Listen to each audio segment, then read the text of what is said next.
Hi, and welcome to the best PFD tutorial known to man.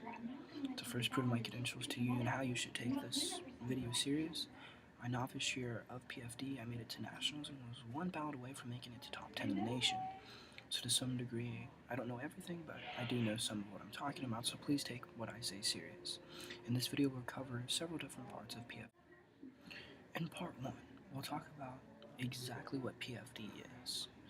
Then in part 2, we'll go on to talk about how PFD works. Third, we'll talk about how to make a PFD brief or case. And then in the last part, we'll talk about exactly the mechanisms that it will take to incorporate in your style of debating to ensure that you win and hopefully make it to nationals someday like I did. So please sit back and enjoy the ride. So with PFD, how it works is that every month a new debate topic comes out or resolved, and you have to debate that topic. It changes every single month, and it comes out a month before the month that you'll debate. So you have a month to research, a month to study before you actually have to go out and debate that topic. What's cool about PFD is it's the resolves, the topics are always about current events. It's always about what's going on in the news today. If you're up to date on current events, you should do pretty good. That's not all the work you have to do, but that's what will help channel your energy and focus you. For an example, some of the resolves. Resolved development countries have a moral obligation to mitigate the effects of climate change. That's one that came out in 2012, September of 2012, because at that here lately, even today, we're still been on this big climate change thing.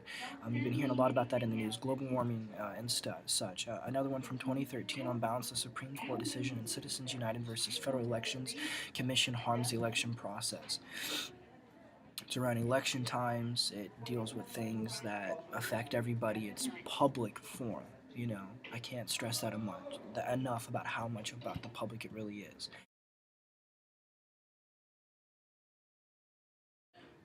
So now that we understand exactly what a resolved is, what the topics are usually about, let's talk about exactly how the debate round works. With PFD, you have two teams that are made up of two students on each team, two team members on each team. One team has to debate the pro side in the round, and the other team has to debate the negative round, the con side of the debate. The way that positions are determined in the round is that at the beginning of the round there's a coin flip. One of the teams calls the coin flip while the coin is still in the air. If whichever team wins the coin flip, they get to choose if they want to speak first or second, and they can either do that or they get to choose if they want to be pro or con. If they choose pro, the other team obviously has to be con, but they get to choose if they want to be first speaker or second speaker. Vice versa, it changes up. The winner in the beginning of the round to determine who goes first or second, pro and con. It's now time to go on to speaking. First, the first team that gets up will either give a speech, an affirmation or negation of the topic of the resolved. The first speech is called a constructive speech. The constructive speech is where you lay out your main points for the round, your main ideas, the reason why you feel the resolve should be upheld or it should not be upheld, the main reasons why the judge should vote for you. Main ideas. The second speaker that gets up, that is either affirmation or negation, will give the same kind of speech, but opposite, of course. These two speeches, the constructive speeches, are 4 minutes long. And then the two speakers that gave their speeches will have a 3-minute crossfire in which they both can ask questions. Depending on judge preference, you can either stand in the front of the room or you can sit down and talk to each other.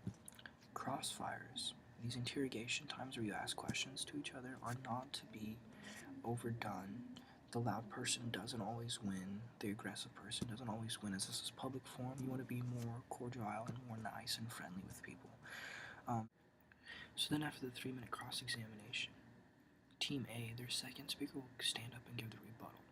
This rebuttal is 4 minutes long. In this rebuttal, you will cover every argument that Team B made in their constructive speech, their first speech. You'll cover everything that they talked about and refute it.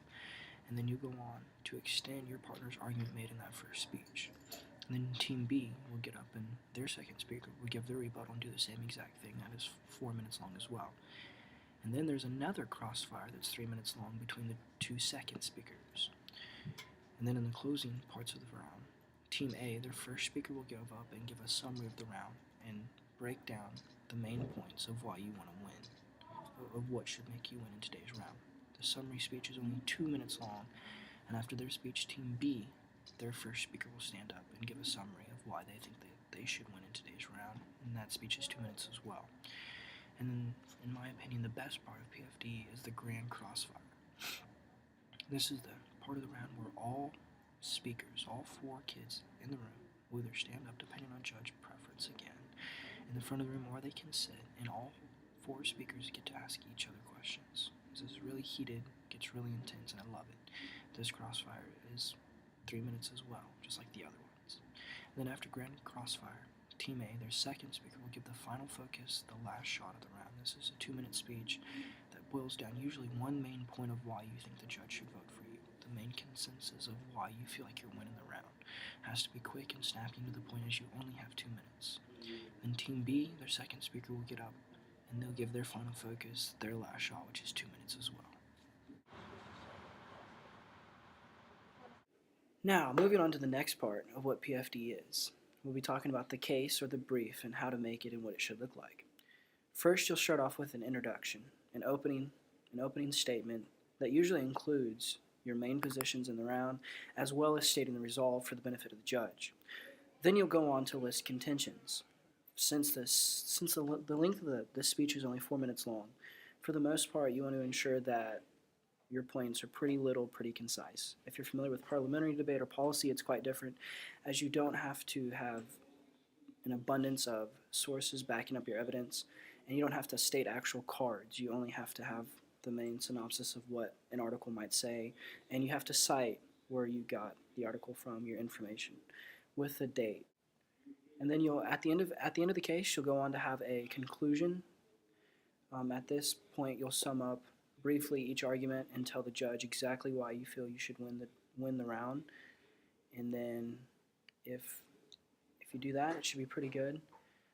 Also, one of the key things that I found that seemed to work pretty good for me is if you can think of contentions of points supporting your position, whether for or against or resolved. If you can get those points, those contentions that are outside of the box, think of things that nobody else would think of. This sometimes takes time because then you have to do a lot of research trying to find articles and information backing it up. But if you can do that, then that usually is the key to success. And winning a debate round is when you have contentions and points that nobody else has evidence against, or they don't know anything about it. If you can do that, you should do pretty good. And that's how you make a case. A brief.